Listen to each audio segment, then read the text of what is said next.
अस्सलाम वालेकुम viewers, welcome back to my channel. आज की वीडियो में बात करेंगे कि औरत के जिस्म पर तिल की अलामात से उसकी पर्सनैलिटी पर क्या असर पड़ता है।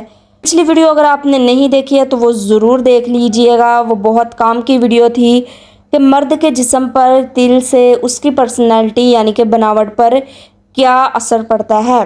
तो बिना टाइम वेस्ट करते हुए चलते हैं वीडियो की जानिब। दाहिने आबरू पर तिल होना ज़ई इक़दार, अमीर और हसीन मर्द से शादी होने की दलील है।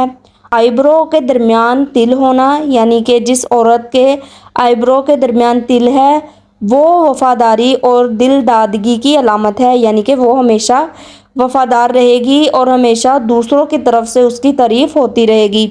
दाहिने रुखसार पर खाल होना यानी कि तिल होना बुलंद इकबार शोहर मिलने की दलील है। बाएं रुखसार पर तिल होना छोटे मर्द के साथ शादी होने की दलील है।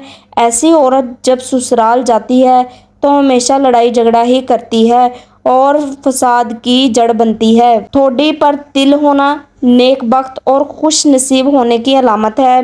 सीने पर तिल होना वफा, जहानत और मुस्तकिल मिजाज होने की अलामत है। कान पर तिल का निशान होना फिक्र गम में ज़िंदगी बसर करेगी और औलाद की तरफ से परेशानी भी होगी। दाहिने हाथ पर तिल होना साहिब औलाद और खुश नसीब होने की अलामत है। लब पर तिल होना किसी अमीर मर्द के साथ शादी होने की दलील है और लड़के ज़्यादा पैदा होने की दलील है।